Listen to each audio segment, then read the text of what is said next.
Priyanka doctor की पढ़ाई कर रही थी, लेकिन उनकी सास कोकिला को उनकी पढ़ाई करना बिल्कुल पसंद नहीं था और वह जानबूझकर उन्हें घर के कामों में उलझाए रखती थी। प्रियंका के घर उनकी सहेली आती है। नमस्ते आंटी, प्रियंका घर पर है क्या? सास: क्यों, कौन है तू और तुझे क्या काम है मेरी बहू से? जी, मैं उनकी सहेली नीलम हूँ। कल उसका एग्ज़ाम है ना, और उसने मुझसे कुछ किताबें पढ़ने के लिए मांगी थी, वही देने आई हूँ।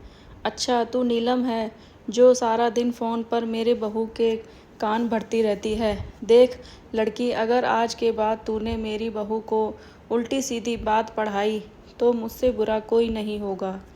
अरे खबरदार, अगर आज के बाद तूने मेरी बहू को फ़ोन किया और दोबारा इस घर में दिखाई दी।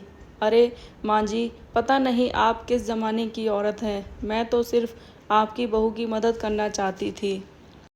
लेकिन क्या करें, बेचारे की किस्मत ही फूटी है, उसे आप जैसी सास मिली है। ठीक है, जाती हूँ मैं।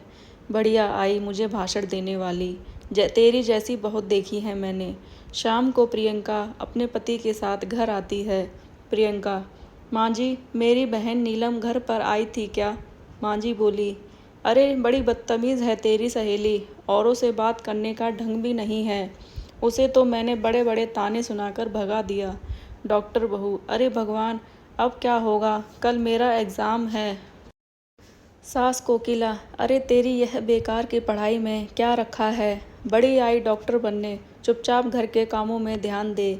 सास कोकिला: कल मेरी कुछ सहेलियां घर पर आ रही हैं, इनकी खातिरदारी में कोई कमी नहीं रहनी चाहिए। बहू: जी माँ जी।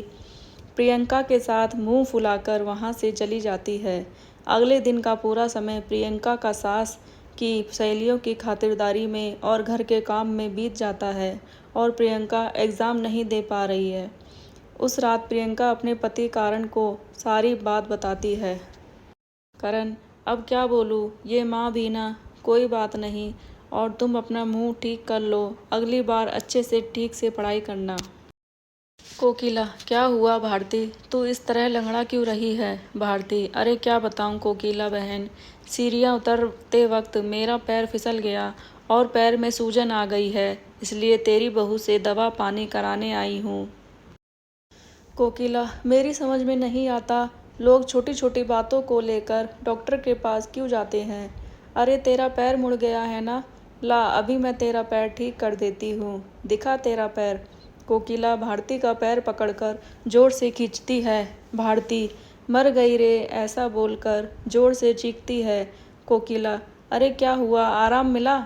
एक तो मेरा पैर पकड़ से मचका हुआ है, कहीं ऐसा ना हो कि ज़्यादा मचकोड़ हो जावे, रहने दे तू, अब मैं चलती हूँ। और वो चली जाती है। थोड़ी देर के बाद प्रियंका घर आती है। माँ जी: अरे कहाँ मर गई थी सुबह से? प्रियंका: माँ जी, मैं अपनी किताबें लेने गई थी। प्रियंका अपने कमरे में चली जाती है। माँ जी: अच्छा, इन किताबों ने इसका सारा दिमाग खराब कर रखा है, ये किताबें ही सारी मुसीबत की जड़ है। थोड़ी देर में ही वहाँ पेपर पस्ती लेने वाला और खाली बोतल लेने वाला चिल्लाता हुआ गुजर रहा होता है। सास ने बहू की सारी किताबें पेपर वालों को दी।